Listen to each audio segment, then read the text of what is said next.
अस्सलाम वालेकुम वरहमतुल्लाहि वबरकातुहू। आज हमारा थर्ड लेक्चर है डी साल कमांड पे। और इस लेक्चर में हम लोग डी साल कमांड की हेल्प से, यानी कि जो मेथड है हमारे पास जिनको हम यूज़ करते हैं एनालिटिकल मेथड्स मैथमेटिका के अंदर, उनका इस्तेमाल पढ़ते हैं। सबसे पहली बात यह है कि डी साल जो कमांड होती है, इससे प्रीवियस हम डिस्कस कर चुके हैं विद प्रैक्टिकली कि अगर डी साल कमांड में सबसे पहले इक्वेशन, फिर उसमें जो वेरिएबल जिस पे वो डिपेंड करता है, एंड देन इंडिपेंडेंट। तो तरतीब क्या होती है? सबसे पहले इक्वेशन, फिर डिपेंडेंट वेरिएबल और उसके बाद इंडिपेंडेंट वेरिएबल इस ब्रैकेट में लिखा जाता है। नेक्स्ट वन है स्टूडेंट, अगर आपको इसकी समझ नहीं है तो लेक्चर नंबर 1 देखें अगर, तो उसमें आपको इसकी समझ आ जाएगी। लेक्चर नंबर 1 विद डी साल कमांड। अब स्टूडेंट दूसरे नंबर पे हमारे पास कि अगर हमारे पास डिफरेंशियल इक्वेशन गिवन है और डिफरेंशियल इक्वेशन जो है उसकी हम वैल्यू पुट करते हैं, यानी इनिशियल टू फाइनल, यानी कि जो हम डिफरेंशियल इक्वेशन का रिजल्ट चाहते हैं किसी ख़ास डोमेन के अंदर चाहते हैं। डोमेन में इनके जैसे एक्स एक्सिस के ऊपर हम लोग चाहते हैं 0 से 10 तक रिजल्ट आए, हम उसको इस एक्स की जगह ये वेरिएशन लाते हैं। इसको भी हम प्रीवियसली डिस्कस कर चुके हैं। थर्ड वन है स्टूडेंट के जो डी साल है, अगर वो एक से ज़्यादा इक्वेशंस हों, लेट्स सपोज कि आपके पास 3 या 4 डिफरेंशियल इक्वेशंस हों, तो उसको कैसे यूज़ करते हैं। तो हमने ये किया कि इक्वेशन नंबर 1 पहले लिखेंगे, इक्वेशन 2 उसके बाद, जितनी भी इक्वेशंस हैं उनको इस इन ब्रैकेट के अंदर डालेंगे। ये ब्रैकेट यूज़ करने के बाद कॉमा लिखेंगे और इंडिपेंडेंट वेरिएबल की तादाद लिखेंगे। उसके बाद स्टूडेंट ये जिस चीज़ पे डिपेंड कर रहा होता है उसको हम यहाँ नोट करेंगे। जो डिफरेंशियल इक्वेशन जहाँ जिस पे वो डिपेंड करती हैं उसको यहाँ पे लिखा जाता है, शिफ्ट प्लस इंटर क्लिक किया जाता है। नेक्स्ट वन है स्टूडेंट कि जो डी साल कमांड है उससे पार्शियल डिफरेंशियल इक्वेशन को कैसे सॉल्व किया जाता है। सबसे पहले यहाँ पे स्टूडेंट पार्शियल डिफरेंशियल इक्वेशन लिखी जाती है, डिपेंडेंट वेरिएबल लिखा जाता है और जो इंडिपेंडेंट वेरिएबल्स हैं उनको यहाँ पे लिख दिया जाता है। इनको हम अभी प्रैक्टिकली देखेंगे। उसके बाद स्टूडेंट अगर डी साल कमांड है, अगर इसमें हमें इक्वेशन किसी रीजन के अंदर दी हो तो उसका भी यूज़, लेकिन चूँकि फर्स्ट 2 तो हम प्रैक्टिकली देख चुके हैं, बाकी चीज़ों का यूज़ नॉन लीनियर जो डिफरेंशियल इक्वेशंस होती हैं, higher order non linear differential equations होती हैं, उनका सलूशन और उनसे पैदा होने वाले एरर को हम लोग इस लेक्चर में डिस्कस करेंगे। इवन कि हम एरर प्रोड्यूस करेंगे और उनको रिमूव करेंगे। और फिर ताकि सबसे अहम इशू ये होता है डी साल कमांड का यूज़ या कंप्यूटर सॉफ्टवेयर में कि सबसे पहला और ख़ास चीज़ ये होती है कि एरर कब जनरेट होता है और इसको किस तरीके से रिमूव किया जाता है। ओके स्टूडेंट, हम मूव करते हैं। तो स्टूडेंट ये मेरे पास सबसे पहले ये एक एग्जांपल है, D solve y prime of x plus y prime. ये क्या लिखा हुआ स्टूडेंट, ये चूँकि पहले हो चुकी हैं चीज़ें, इसमें मैं क्योंकि मैथमेटिका थ्रू आउट जितना भी काम करता है एक ही रूल है इसका, इसमें कोई कमांड नहीं है, कोई इसमें प्रॉब्लम नहीं है। तो मैं आपको नेक्स्ट मूव करता हूँ और कुछ इस तरह की इक्वेशंस लेता हूँ जो कि एरर जनरेट करती हैं, और इस तरह के एरर जनरेट करती हैं इसको हम लोग देखते हैं। ओके स्टूडेंट, हम यहाँ पे आते हैं। सबसे पहले तो ये चीज़ तो आपको पता है, डिफरेंशियल इक्वेशन लिखते हैं इंडिपेंडेंट वेरिएबल और वो जिस चीज़ पे डिपेंड करता है साथ लिख लेते हैं, ना भी लिखें तो ये सॉल्व हो जाता है और ज़्यादा लिखना ज़्यादा बेहतर होता है। और एक्स जो है ये इंडिपेंडेंट वेरिएबल है।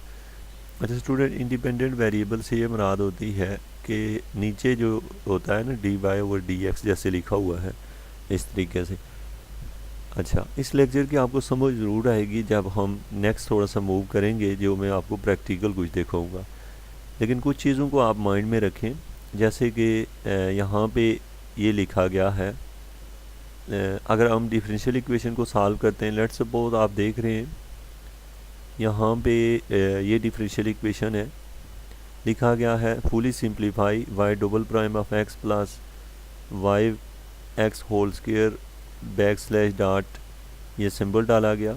अब स्टूडेंट ये है कि ये क्या ये डिफरेंशियल इक्वेशन है, ये जो रिज़ल्ट है हमारे पास। अब आप इसको यहाँ पे मैं इसको नोट करता हूँ, ये इक्वेशन है, मैं इसका साइज़ थोड़ा सा इंक्रीज़ कर लूँ। अच्छा, इसको मैंने रन किया, आप देख रहे हैं इसमें ये एरर जनरेट कर रहा है। एरर क्यों जनरेट कर रहा है? क्योंकि इसका जो वाई डबल प्राइम है वो पहले से कहीं डिफाइन है, तो ये कोई कमांड नहीं है हमारे पास इस तरह की तो आप एरर कभी भी जब जनरेट होता है, जैसे आप कोई गलत बात लिखते हैं, आप यहाँ जाते हैं एग्जांपल पे और फिर उसके बाद आप यहाँ पे लिखा आता है कि generated when included expression does not have the expected form of the rule, a list of the rules are dispatch table. तो वो कहता है ये रूल के अगेंस्ट है। ठीक है, अब मैं बैक जाता हूँ उस जगह पे जहाँ से हम मूव कर रहे हैं अभी। ये तो इसमें स्टूडेंट हमने बात की है, जैसे कि आप ये देख रहे हैं कुछ कमांड्स आप जो होती हैं हेल्प से उठाते हैं लेकिन वो आपके काम नहीं आती। मतलब ये कि इनमें ये होता है कि आप उसको यूज़ करके आप परेशान हो जाते हैं कि हमने लॉजिकली कोई बात ठीक लिखी है और मैथमेटिका से शायद हमारा प्रॉब्लम सॉल्व नहीं हो सकता, लेकिन बिल्कुल भी ऐसा नहीं है। अब देखें यहाँ पे चूँकि जो इसका रूल है मैथमेटिका को सॉल्व करने, जैसे आप देख रहे हैं इसको फुली सिंप्लीफाई के बाद एक बिल्कुल सिंपल से रिज़ल्ट में इसने लिख दिया और इनपुट और आउटपुट के फॉर्म में, जबकि ये एक डिफरेंशियल इक्वेशन है।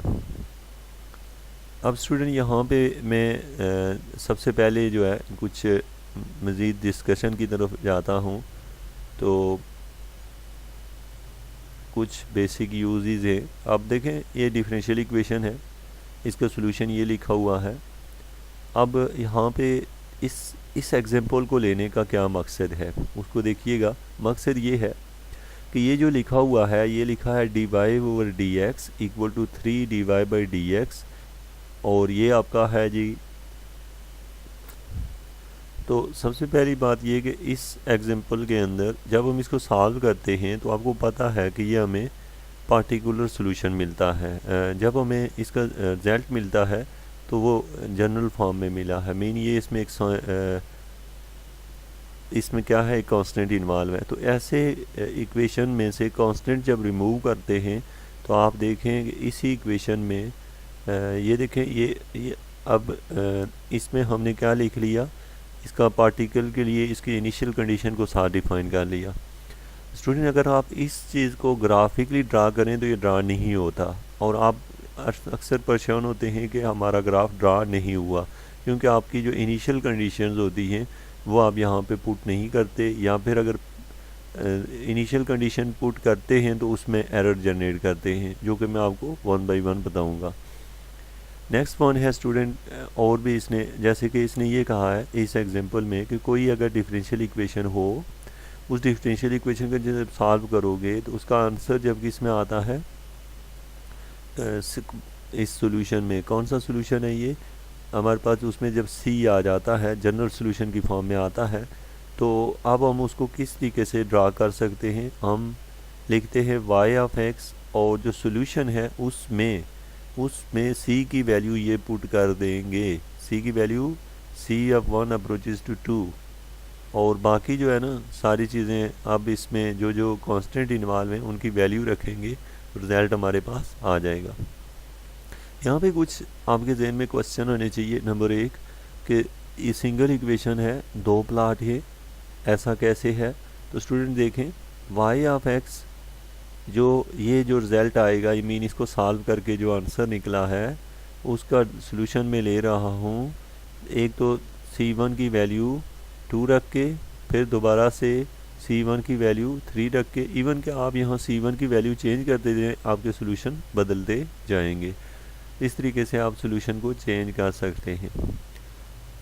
ओके स्टूडेंट, नेक्स्ट है अगर आपको फिर भी आपके जहन में कोई क्वेश्चन है तो अभी हम प्रैक्टिकली कुछ क्वेश्चन देखेंगे। आप प्रैक्टिकल एग्जांपल के ऊपर तवज्जो दिया करें।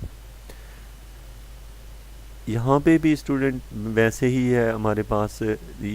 अभी तक आपने दो चीज़ें अभी जो सीखी हैं। नेक्स्ट है हमारे पास, लेट्स सपोज स्टूडेंट यहाँ आए, ये है हमारे पास एक इक्वेशन को जब सॉल्व करते हैं तो सोल्यूशन इस फॉर्म में आया। जबकि सोल्यूशन की ये सिचुएशन है स्टूडेंट के, इसके अंदर ये लिखा हुआ है फंक्शन, एक इंग्लिश वर्ड लिखा हुआ है, what is mean by this one. तो इसके लिए हमारे पास क्या होता है कि हम लिखते हैं equation backslash solution double dash और सिंप्लीफाई। जब ये लिखा तो इसने यहाँ पे लिखा है ट्रू ट्रू। अब स्टूडेंट इसका क्या मतलब है ट्रू ट्रू? इसका मतलब ये है कि हम जो इसका रिज़ल्ट लेंगे ये इसको सिंप्लीफाई कर सकता है। अब देखिएगा हम यहाँ पे इस फंक्शन को ये सेटिस्फाई कर रहा है इसको। अब एक और चीज़ है कि हम चाहते हैं कि हमारा जो रिज़ल्ट आए और इन चीज़ों को हम लोग किस तरीके से रीड कर सकते हैं, तो इसको भी हम डिस्कस करेंगे। अभी जैसे कि ये मुख्तलिफ एग्जांपल दी हुई हैं, इनका जनरल सॉल्यूशन जिसमें कांस्टेंट इन्वॉल्व होता है, पार्टिकुलर सॉल्यूशन जिसमें कांस्टेंट की जगह या हम तो पहले से ही बाउंड्री कंडीशंस या इनिशियल कंडीशन डिफाइन कर लेते हैं या फिर बाद में सी की वैल्यू पुट कर लेते हैं। ये चीज़ें वन बाई वन हम डिस्कस करेंगे। अब सॉल्व व सिस्टम ऑफ डिफरेंशियल इक्वेशन। अब सवाल ये है कि अगर सिस्टम ऑफ डिफरेंशियल इक्वेशन दी हो, देखें आप यहाँ तक एक इक्वेशन है, ये इक्वेशन नंबर 2 है और फिर उसके साथ दोनों की कंडीशंस दी हुई हैं। अब यहाँ बहुत ख़ास क्वेश्चन ये है कि कितनी कंडीशन दी होंगी। तो स्टूडेंट ये भी फर्स्ट आर्डर डिफरेंशियल इक्वेशन है, ये भी फर्स्ट आर्डर है, तो एक कंडीशन इसके लिए और दूसरी कंडीशन इसके लिए दी जाएगी। लेकिन स्टूडेंट इस क्वेश्चन में आपको एक जो है यहाँ जब भी हम इक्वेशन डिफाइन करते हैं तो इक्वेशन के अंदर कंडीशंस और साथ में उसी में बाउंड्रीज या इनिशियल वैल्यू प्रॉब्लम में इनिशियल कंडीशंस को भी डिफाइन किया जाता है। उसके बाद स्टूडेंट ये है जी पैरामीट्रिक प्लॉट है, एवोलिएट ये टेबल, और इसको हमने सॉल्यूशन में a की वैल्यू दी है 3 to 8 और x की वैल्यू दी है 0 to 10। ये क्या किया है इसको अच्छे से देखिएगा।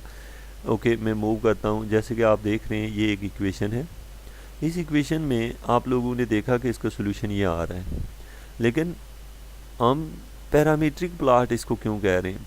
क्योंकि इसके अंदर पैरामीटर इन्वॉल्व है। पैरामीटर क्या है? ए पैरामीटर है। अक्सर आप एक प्रॉब्लम लेते हैं, आपके प्रॉब्लम में एक पैरामीटर इन्वॉल्व होता है जिसकी वजह से आप लोग उसको डायरेक्ट से प्लॉट कमांड देते हैं, आपको उसका रिजल्ट नहीं मिलता। तो स्टूडेंट उसके लिए हम लोग यूज़ करते हैं पैरामीटर प्लॉट का। ठीक है, अब आप अपने प्लॉट को जब भी डिफ़ाइन करें तो अगर आप उसको ठीक से डिफ़ाइन करेंगे तो तभी आप उसको हल कर पाएंगे। एग्जाम्पल ले लेते हैं स्टूडेंट एक इस तरह की प्रॉब्लम की। तो हमारे पास है, सबसे पहले ये देख रहे हैं एक डिफरेंशियल इक्वेशन है, हम इसको सॉल्व करना चाह रहे हैं। ये इसको मैं रिमूव कर लेता हूँ, इसकी भी मुझे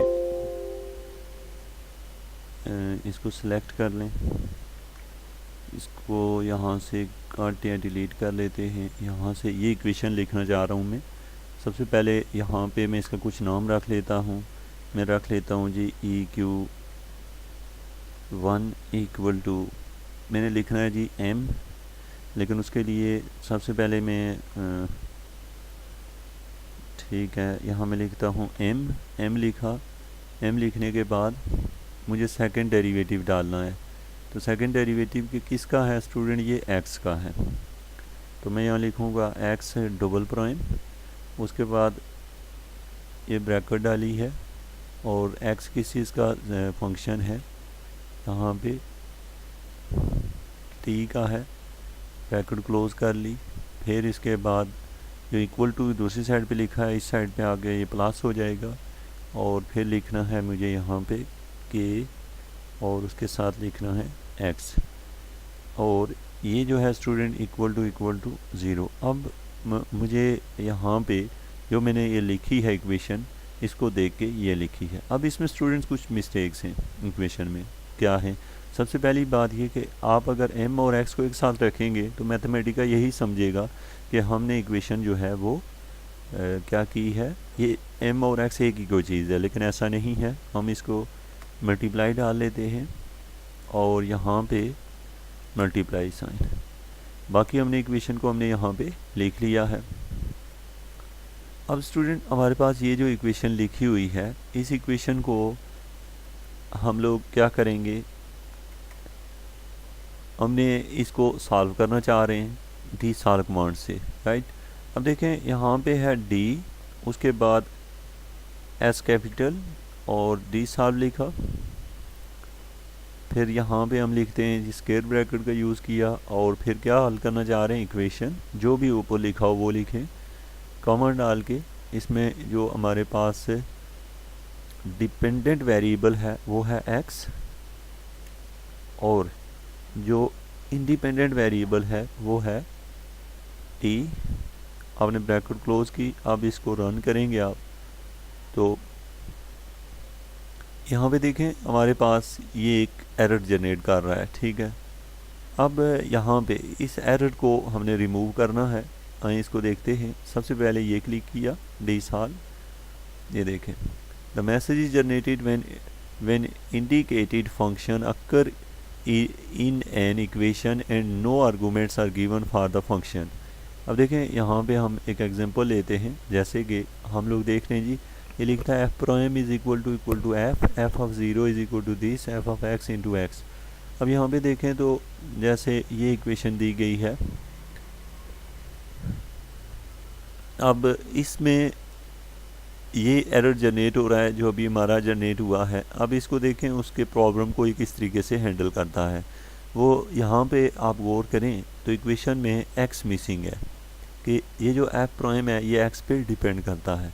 तो हम लोगों ने इस मैसेज से क्या रिज़ल्ट लिया है, हमें ये पता चला कि हम अभी जो जैसे हमने फंक्शन को डिफ़ाइन किया है, जैसे x को डिफ़ाइन किया है, यहाँ x जो है ये नहीं डिफ़ाइन किया कि ये t का फंक्शन है, सॉरी ये तो ये x जो है ये t का फंक्शन है।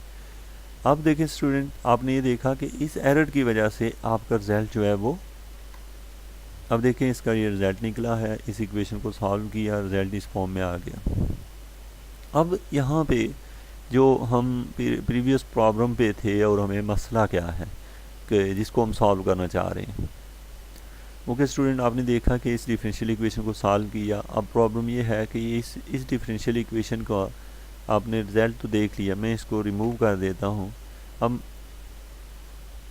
अब ये याद रखिएगा कि ये एक इक्वेशन है और ये डी सॉल्व जो है उसका सोल्यूशन है, तो इसका नाम मैं रख लेता हूँ कि ये सोल्यूशन है, ठीक है।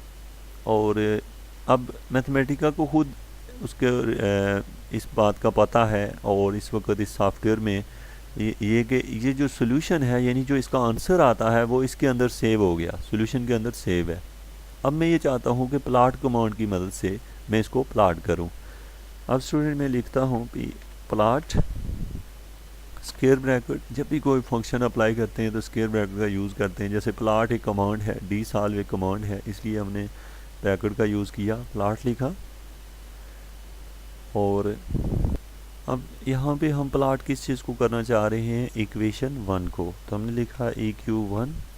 इसके बाद इक्वेशन 1 को प्लॉट करना है, लेकिन इक्वेशन 1 को जब हम प्लॉट करेंगे तो किसके रिस्पेक्ट से करना है, हमने यहाँ पे बैक स्लैश डाली, डॉट डाला, इसको हम लोग SOL के रिस्पेक्ट से, ठीक है। तो यहाँ पे हमारे पास है ये इक्वेशन है, इसको हम प्लॉट करना चाह रहे हैं SOL के रिस्पेक्ट से। तो अब इसको अगर आप देखें यहाँ से, देखें हमारे पास यहाँ प्लॉट कमांड में क्या है, एक एरर जनरेट हो रहा है। अब हम क्या करेंगे, सबसे पहले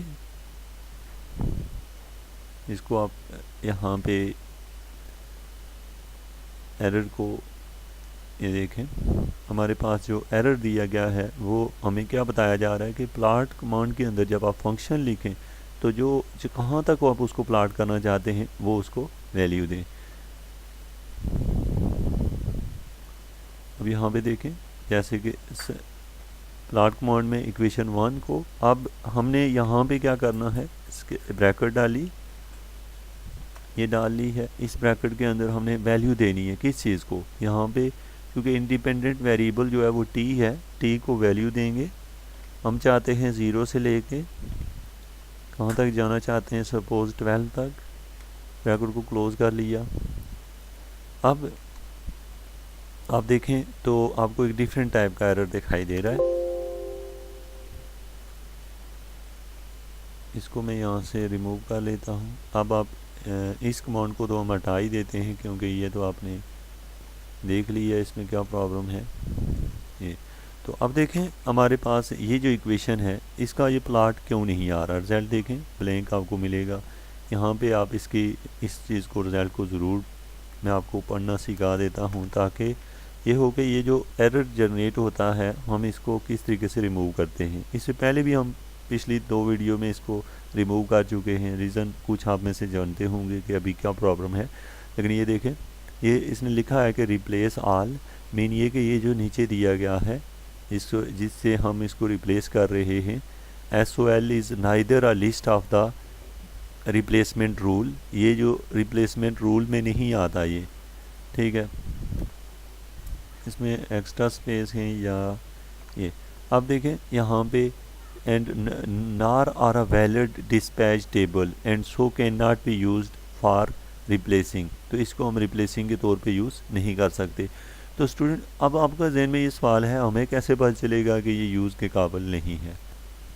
यहाँ आप लोग देख रहे हैं कि हमने यही कहा था कि जब हम इक्वेशन को सॉल्व करते हैं, लेट्स सपोज मैं इसको भी फिक्स कर लेता हूँ। ये जो रिज़ल्ट है मेरे पास, इसमें आप देख रहे हैं ये जो इसका रिज़ल्ट है, इस रिज़ल्ट के अंदर क्या इन्वॉल्व है, फंक्शन की तो कोई इशू नहीं है, के इन्वॉल्व है, एम इन्वॉल्व है, तो ये पैरामीटर इन्वॉल्व हैं। तो अब जब तक पैरामीटर्स को हम वैल्यू नहीं देंगे, पैरामीटर्स यहाँ पे मौजूद नहीं है, तो प्लॉट कमांड नहीं यूज़ की जा सकती। अच्छा अब देखें यहाँ पे इट मीन कि हमें पैरामीटर्स की वैल्यू चाहिए। अब हम यहाँ पे डालेंगे ये ब्रैकेट और फिर इसके बाद हमने पैरामीटर है के की वैल्यू हम दे देते हैं 0 से 5 तक सपोज, और फिर हमने कॉमा डाला। फिर दूसरा पैरामीटर है हमारे पास यहाँ पे ब्रैकेट, और दूसरा पैरामीटर है एक के था और दूसरा एम है। एम जो है इसको हम वैल्यू दे देते हैं कॉमा, इसको सपोज वैल्यू देते हैं 2 से 5 तक, ये हुआ। फिर यहाँ पे कॉमा डाला। अब आप देखें तो ये जो हमारे पास रिज़ल्ट है, मैं इसको फिक्स कर लेता हूँ, रन किया, इसको रिज़ल्ट को रन किया तो मेरे पास ये लिखा हुआ आ रहा है स्टूडेंट। मैं इसको यहाँ से रिमूव करवा देता हूँ ताकि ये वाला एरर, इसको भी रिमूव करता हूँ। ये वाली जो कमांड है इसको मैं यहाँ से काट करके इसके नीचे रख लेता हूँ, और ये वाली जो कमांड्स हैं इनको भी मैं सेलेक्ट करके यहाँ से काट कर लेता हूँ। ये है स्टूडेंट। अब देखें हमने प्लॉट को अगर जब इस फॉर्म में लाया, सबसे पहले तो आप इसको ट्वीट कर लें, यानी कि जो पुरानी चीज़ें इसके माइंड में चल रही हैं वो सारी ख़त्म करें। अब यहाँ पे इसको आपने रन किया, इसको मैं रन करता हूँ। ये देखें ये रिज़ल्ट है मेरे पास। अब देखिएगा कि अब प्रॉब्लम क्या है हमारे, हमने तो के को भी वेरिएशन दे दी, एम को भी वेरिएशन दे दी, तो प्लॉट को ऑन में accepted instead of t0 to 12 behind position 2 in plot equation 1 solution k to 0 to this and optional must be the rule or the list of the rule। अब वो कहता है कि आप रूल को ही नहीं फॉलो कर रहे हैं। आप खुद सोचें कि इसमें देखें हमारे पास 2 पैरामीटर्स इन्वॉल्व हैं, 2 पैरामीटर इन्वॉल्व हैं और हम उनको इस तरह से लिख रहे हैं। तो अभी इसको आप दूसरा प्लॉट कमांड दे रहे हैं हम लोग, जबकि पैरामीटर इन्वॉल्व और प्लॉट कमांड दे रहे हैं। तो अब मैं चलता हूँ उस अपने टॉपिक पे जहाँ से हम मूव होके यहाँ आए थे कि क्या रीज़न थी इसको सॉल्व करने की। अब देखें जी, ये है हमारे पास सबसे पहली बात ये कि चूँकि ये है पैरामीट्री के लिए हम लोग लिखते हैं पैरामीट्रिक प्लॉट। अब आप देख रहे हैं हमारे पास जो पैरामीट्रिक प्लॉट है, हम अगर ये कमांड दें, कमांड क्या है हमारे पास, पैरामीट्रिक प्लॉट। ये कमांड क्यों दी है आपको पता है, क्योंकि पैरामीटर इन्वॉल्व हैं। हम लोग यहाँ प्लॉट की जगह आप लिखने लगे हैं पैरामीट्रिक प्लॉट। अब इसको प्लॉट करें, फिर हमें एरर जनरेट हो रहा है। अब मज़ीद हमारे पास क्या इशू है जो कि हम पैरामीट्रिक प्लॉट में प्रॉब्लम क्रिएट कर रहा है, तो आप इसको देखें। अब आगे लिखा गया है एवैल्यूएट, अब और इसको टेबल फॉर्म में लिखा गया है। तो अब आप देखें एवैल्यूएट टेबल, कॉपी किया, ये है, इसको यहाँ पे रखना है। अब देखें जी एवैल्यूएट टेबल, और यहाँ पे ये एक एक्स्ट्रा जो है क्या प्लॉट है, ब्रैकेट हमने स्टार्ट की, एवैल्यूएट टेबल पे पहुँचे। ये जो है यहाँ पे मसला क्या है, लास्ट पे एक ब्रैकेट मिसिंग है, ये एक और ब्रैकेट मिसिंग है। ये आप देखें, चूँकि आज एक बार देख लें, ये देखें ब्रैकेट का कलर चेंज है, इट मीन कि एक ब्रैकेट मिसिंग है ये। अब जो रिज़ल्ट है स्टूडेंट पैरामीट्रिक प्लॉट का इन टेबलेट फॉर्म, अब देखें कि आपको रिज़ल्ट कुछ यूँ मिला है। अब वो कहता है कि ये कुछ ज़्यादा लार्ज है, लेट्स सपोज कि मैं इसकी वैल्यू जो है वो 0 to 2 कर दूं, जो ये वैल्यू है मेरे पास 2 से 3 कर दूं। अब देखें ये मेरे पास इसके कुछ रिज़ल्ट आए हैं जो कि टेबलेटेड फॉर्म में, और इसके डिफरेंट वैल्यूज़ के लिए बहुत सारे रिज़ल्ट आपको दिखाई दे रहे हैं। तो स्टूडेंट जो बेसिक इशू है वो ये है कि आप लोग जब भी यूज़ करते हैं, जैसे कोई इक्वेशन यूज़ करते हैं और इक्वेशन के अंदर पैरामीटर इन्वॉल्व हों, तो पैरामीटर इन्वॉल्व में प्लॉट कमांड का यूज़ हम लोग पैरामीट्रिक प्लॉट से करते हैं, और उसके साथ जैसे कि यहाँ देखें एवैल्यूएट टेबल्स, इक्वेशन, और इस तरीके से हम पैरामीटर्स को डिफरेंट वैल्यू दे के सॉल्व करते हैं। तो दूसरे नंबर पे स्टूडेंट ये तो उसने टेबलेट फॉर्म में इस रिज़ल्ट को लाया है। अब हम चलते हैं कि इसका जो क्योंकि हम तो प्लॉट देखना चाहते थे, तो इसका प्लॉट क्या है, ठीक है। अब इसके जितने भी रिज़ल्ट्स हैं यहाँ आप देखें। अब वो कहता है पैरामीट्रिक प्लॉट में एक इशू है, क्या मसला है वो, ये तो पैरामीट्रिक प्लॉट जो है वो एक टेबल फॉर्म में बाकी सारी वैल्यूज़ जो हैं वो ठीक दे रहा है। यहाँ पे हम आते हैं कि इशू क्या है, मसला है parametric plot एवैल्यूएट table equation 1 solution के 0 to and this one T जो है वो 0 to 12 है। यहाँ से हम इसको रीड करते हैं। अब देखें जी एरर क्या है, जनरल 1 कॉल्ड विद 1 आर्गूमेंट 2 और 3 आर्गूमेंट आर एक्सपेक्टेड। अब वो कह रहा है कि यहाँ पे जो हमें आर्गूमेंट्स दिए गए हैं वो ज़्यादा हैं। जैसे कि आप यहाँ देखें एक्सट्रैक्ट है 5 दिस, यहाँ पे जैसे 5 7 1 2 8 है, यानी कि आप खुद देखें कि वैल्यूज़ एक से ज़्यादा हैं, एक से ज़्यादा वैल्यूज़ हैं। जैसे कि यहाँ पे हम आते हैं किसी और एग्जांपल पे, और इसमें मैं इस एरर को रिमूव करने लगा हूँ। आप इसको देखें। अभी सबसे पहली बात ये कि देखें यहाँ हमने यहाँ पे 2 पैरामीटर दिए हैं, जबकि पैरामीटर हमें एक इनफ है, यानी फिर हम इसको कैसे लिखेंगे, इसको हम लिखते हैं सपोज़, ये हमने नोट किया, रन किया। अब देखें यहाँ पे m इज़ इक्वल टू, हम इसको डिफ़ाइन करते हैं इस तरीके से। अब देखें m को हमने वैल्यू दे दी है 3 दी है, ठीक है, m की वैल्यू हमने 3 रखी है, लेकिन हमने इसको फिर भी जो वैल्यू दी हुई है वो एक ख़ास रूल से नहीं दी है। अब मैं इसको यहाँ से देखें, इसको m इक्वल टू 3 सोल्यूशन में गया, यहाँ पे मैं क्या करता हूँ, बैक स्लैश डाल के मैं लिखता हूँ जी m माइनस साइन डाला, इस पे ये एरो डाल ली, अप्रोचेस तो मैंने 3 कर दिया और मैंने m की वैल्यू जो है स्टूडेंट यहाँ पे 3 दी है। अब आप देखें आपको प्रॉब्लम जो है ये है। अब इट मीन के आप देख रहे हैं हम वेरिएशन दे रहे हैं m को भी और वेरिएशन दे रहे हैं k को भी, लेकिन हमें ऐसा नहीं करना चाहिए। तो फिर ये यहाँ से हमने रिमूव किया, रिमूव करके फिर आप देखें तो यहाँ पे मैं शुरू में लिखता हूँ, इस जगह डिफाइन कर लेता हूँ कि मेरा जो m है इक्वल है किसके 2 के, लेट्स सपोज ये हो गया। अब मेरे पैरामीटर्स जो हैं वो एक पैरामीटर है, मेरा जो पैरामीटर है अब वो एक है। तो यहाँ पे क्या ये इसको रीड कर रहा है या नहीं कर रहा है, इसके लिए मैं यहाँ पे 2 लिख दूँ अगर, तो मुझे इसके रिजल्ट से पता चलेगा। ओके, अभी आप इसको देखें तो यहाँ पे है कि 0 to 2 और t जो है ये वैल्यू दे रहा है 0 to 12। Call the 1 argument and 2 और 3 आर्गूमेंट आर एक्सेप्टेड। यहाँ पे इसकी रिक्वायरमेंट 1 आर्गूमेंट की होती है, वो कह रहा है 2 या 3 आर्गूमेंट एक्सेप्टेड हैं। तो यहाँ पे है हमारे पास k की वैल्यू है, इससे कोई फर्क नहीं पड़ा मेरे इस 1 लिखने से।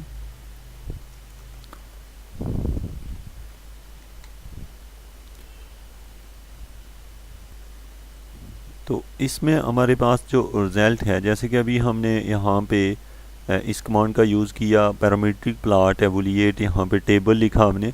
तो अब इशू ये है कि यहाँ पे जो टेबल हमने लिखा है इसमें जो पैरामीटर्स इन्वॉल्व हो रहे थे वो ये 2 हमारे पास यहाँ पे इस प्रॉब्लम में 2 फंक्शन है y और z। दूसरे नंबर पे जो एरर जनरेट होने की रीज़न है वो ये है कि जब हम ये कमांड दे रहे हैं इसके साथ एवोल्यूएट लिख के टेबल हम इस फॉर्म में लिखेंगे जब हमारे पास 2 इक्वेशंस दी हों, 2 हों, जैसे कि y और x है, यहाँ पे हमारे पास जस्ट x है। दूसरे नंबर पे स्टूडेंट यहाँ पे जो सबसे ज़्यादा ख़ास चीज़ है वो ये है कि देखें आपके पास जो सोल्यूशन है अभी ये रिज़ल्ट दे रहा है।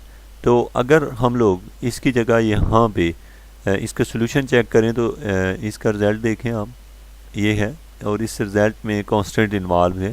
तो इट मीन के हमें इनकी वैल्यूज़ जो हैं वो जब तक हमें पता नहीं है, यानी कि हमें इस इक्वेशन के अंदर हमें इनिशियल कंडीशन जो है, और कितनी initial condition, 2 initial condition define करना ज़रूरी है ग्राफिकल रिजल्ट के लिए। तो मैं इसको इनिशियल कंडीशन फॉर्म में लिख लेता हूँ, यहाँ एक कॉमन डालता हूँ। सपोज़ कि मेरे पास एक कंडीशन है x at 0, x at 0 equal to 0, और दूसरी कंडीशन है मेरे पास x prime at 0 equal to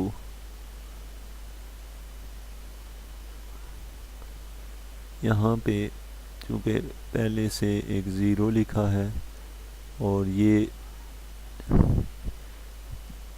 double prime equal to 0 की जगह यहाँ पे मैं लिख लेता हूँ सपोज 4। ओके, अब हमने यहाँ पे चूँकि इस प्रॉब्लम को आप अगर देखें तो आप हमारे पास है यहाँ एरो ब्रैकेट क्लोज करनी है और अब इसको आप ये अब देखें यहाँ पे जो इक्वेशन हमें डिफाइन की गई है equation 1 2 multiply by x double prime, और ये इसमें हमने देखा है कि ये इक्वेशन जो है इक्वल टू 0 इक्वेशन, और ये उसकी है condition first condition, but equation के साथ यहाँ पे लिखना है ये इक्वेशन बन गई है क्योंकि पहले तो वो जस्ट एक एक्सप्रेशन थी। अब यहाँ पे देखें तो इसका जो रिज़ल्ट आ रहा है उसके अंदर क्या क्या इन्वॉल्व है, एक के ही इन्वॉल्व है। ओके, अब हम आते हैं, ये इसका रिज़ल्ट था और इसके जो प्लॉट है प्लॉट कमांड ये है पैरामीट्रिक प्लॉट की के 0 to 120। मैं इसको कम करता हूँ। अब इसका जो रिज़ल्ट है वो हमारे पास ये है जो कि सोल्यूशन के अंदर इन्वॉल्व है। यहाँ पे इसको मैं रिमूव कर लूँ। अब देखें हमारे पास यहाँ पे एक नेक्स्ट ये प्रॉब्लम है कि हमारा जो ग्राफ आ रहा है वो बिल्कुल ये ब्लैंक है, ऐसा क्यों है। तो अब देखें नेक्स्ट जो एरर है इसको रिमूव करते हैं। तो यहाँ पे हमारे पास जो प्रॉब्लम क्रिएट हो रही है, देखें हमारे पास ये जो रिज़ल्ट है, इस रिज़ल्ट में चूँकि इसका हम जैसे आप ये देख रहे हैं प्रॉब्लम, अब के हमने स्टार्ट लिया है 0 to 12। जब हम के 0 to 12 ले रहे हैं तो डेफिनेटली यहाँ पे के की जो वैल्यू है वो अंडर रूट में आ रही है और यहाँ पे ये 0 इन्फिनिटी पे चला जाता है।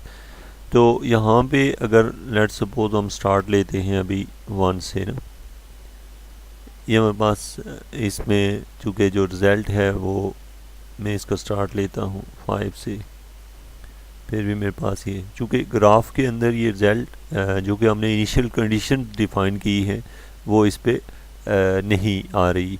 मतलब ये कि लॉजिकली और रूल के लिहाज से ये तो प्रोसेस ठीक है, लेकिन यहाँ पे हमें जो कंडीशंस हैं क्वेश्चन को सॉल्व करने के लिए, रिज़ल्ट तो हमारे पास है, के की वैल्यूज़ जो हैं ये डिपेंड कर रही हैं। लेट्स सपोज के यहाँ से अगर आप देखें के की वैल्यू 5 रखी है और जो रिज़ल्ट है cos 5 जो है, जो कि ये बहुत ही स्मॉल रिज़ल्ट है। और दूसरे नंबर पे जो है t 0 to 5 है, 0 to 5 50 कर लेता हूँ मैं इसको।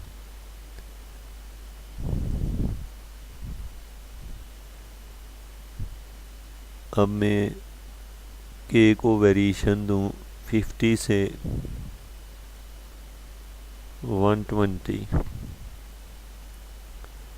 ओके, इसमें हमारे पास जो यहाँ पे एरर नहीं जनरेट हो रहा, एरर न जनरेट होने की वजह या तो बाउंड्री कंडीशंस में जो हम प्रॉब्लम के साथ जो कंडीशंस लेते हैं वो प्रॉब्लम से फिज़िकली रिलेटेड होनी चाहिए, न कि आप खुद से हर प्रॉब्लम के लिए इसको तो जनरेट नहीं किया जा सकता। आपके प्रॉब्लम में आपकी जो कंडीशंस हैं वो इसके साथ डिफाइन होती हैं।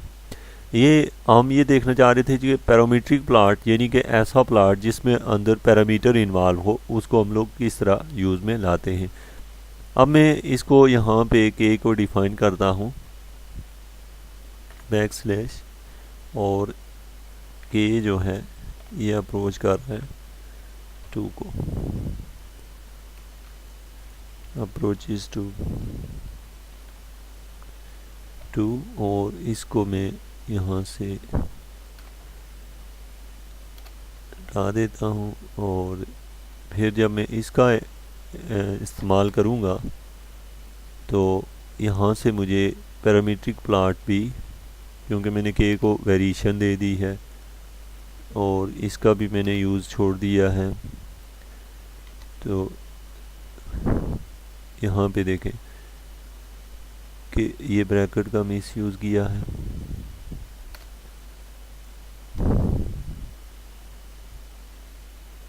अब भी बाउंड्री कंडीशंस में फिर भी यहाँ पे एक यहाँ डॉट नहीं डाला है, ये हमारे पास इसका ग्राफ बना है। लेकिन ये कि हम लोग देख रहे थे पैरामीट्रिक कमांड के, तो चूँकि हमारी कंडीशंस उसके फुलफिल नहीं कर रही थी, हम इसके फिर एक और क्वेश्चन लेंगे नेक्स्ट किसी लेक्चर में और इसको डिस्कस करेंगे कि किस तरीके से। तो ये आपने इसको चूँकि ये केस था, चूँकि स्प्रिंग की जो इक्वेशन थी, आपको पता है कि ये जो इक्वेशन है सिंपल हार्मोनिक मोशन में m d square x over d t square minus k x, इस इक्वेशन का जो रिज़ल्ट है आप देख सकते हैं कि बिल्कुल ही लॉजिकली ये एक ट्रू रिज़ल्ट है जो कि स्प्रिंग के केस में ये बनता है। ओके स्टूडेंट, अब हम नेक्स्ट लेक्चर में इससे नेक्स्ट डिस्कस करेंगे। Thank you very much.